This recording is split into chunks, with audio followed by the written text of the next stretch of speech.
Bila amani, bila utulivu, haya maendeleo yasingeweza kuletwa. Kwa hivyo tujitahidi kuanzia majumbani mwetu, kwenye vyumba vyetu, tuianze amani na utulivu.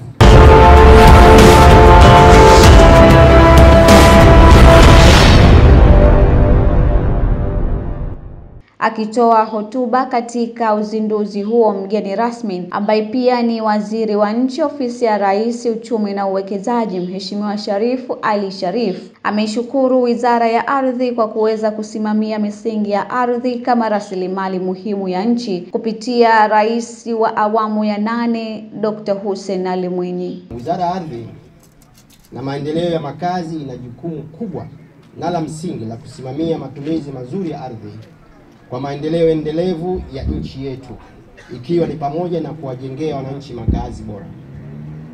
Ikumbukwe kwa mapinduzi matukufu ya 1964 yalitukomboa na kuturejeshea utu na uhuru wetu.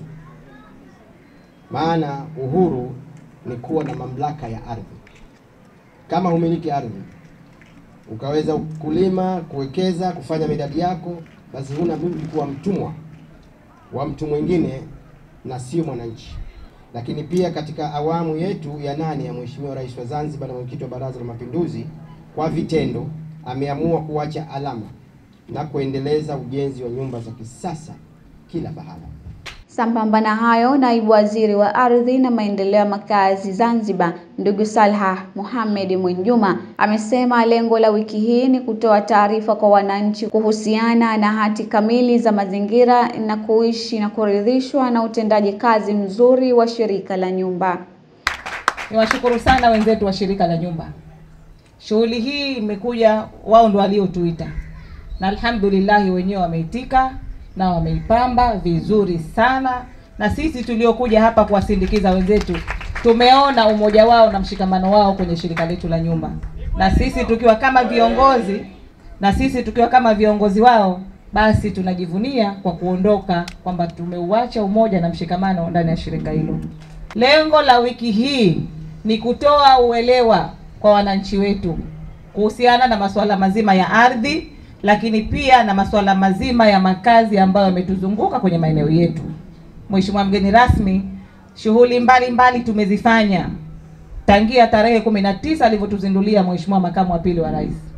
Tumekwenda Pemba, tumeenda kugawa hati za utambuzi, lakini tumekwenda Pemba, tumeenda kugawa hati za umiliki mwingine ambao zilikuwa za usajili na uhaulishaji, lakini pia Mheshimiwa Waziri amegawa hati katika maeneo ya Maungani pamoja na Mheshimiwa Tabia maeneo ya Makunduchi. Hiyo ina taswira gani? Hiyo ina taswira ya kwamba wizara yetu na kamisheni yetu ya ardhi pamoja na shirika letu la nyumba linafanya kazi kwa ufasaha na kwa umakini mkubwa sana. Mimi pamoja na Mheshimiwa Waziri wangu Birahma tunatamka hadharani kwamba tumeridhishwa na mashirikiano, lakini tumeridhishwa na utendaji kazi wa vijana wetu na watendaji wetu katika sekta zetu zote mbili. Ya kwanza, tumekuwa tukiacha alama ya ujenzi wa majengo makubwa ya kisasa kwenye shirika la nyumba. Mheshimiwa Rais ametuunga mkono na ametuingizia fedha kwa ajili ya utekelezaji wa miradi ile mikubwa. Tumefanya miradi hiyo Unguja, lakini tumefanya miradi hiyo Pemba. Lakini bado Mheshimiwa Rais anaendelea kutuingizia fedha kwa ajili ya utekelezaji wa miradi hii ambayo tumekuja kuweka jiwe la msingi, lakini mradi ule wa Chumbuni, lakini kuna mradi mpya Kisakasaka. Kwa kweli hatuna cha kumlipa, na historia hii itaenda kuandikwa kwenye visiwa vyetu hivi vya Zanzibar.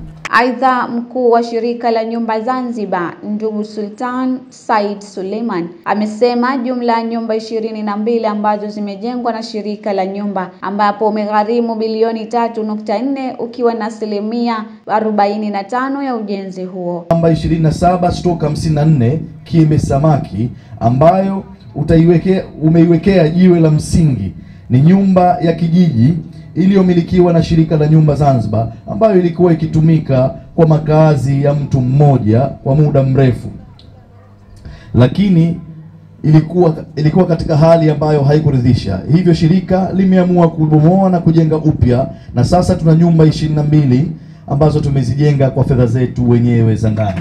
Mradi huu utagharimu jumla ya shilingi bilioni 3,416,717,600, ikiwa ni makadirio ya kazi zote za mkataba wa awali, ukikadiriwa na kutumia miezi 8 tu, kuanzia tarehe 20 mwezi wa 10 2024 hadi 16 mwezi wa 6 2025 kwa mujibu wa mkataba, na kuanza rasmi ujenzi huu tarehe 21 mwezi wa 1 2025 hadi kumalizika 21 mwezi wa 9 2025 kwa mujibu, na kwa sasa kazi imefanikiwa kufikia 45%. Katika kutekeleza wajibu wetu wa kuwajengea nyumba bora wananchi na kuimarisha muonekano wa mji kwa kujenga nyumba mpya za kisasa katika maeneo ya mjini na vijijini Unguja na Pemba, tungewaomba wananchi hasa katika maeneo maarufu na yale yenye mvuto yakiwemo Kiembe Samaki hapa tulipo, kushirikiana na shirika la nyumba ili kubadilisha haiba ya mji wetu. Kutoka Leaders TV, mimi ni Mariam Khair. Uwajibikaji ni msingi wa maendeleo.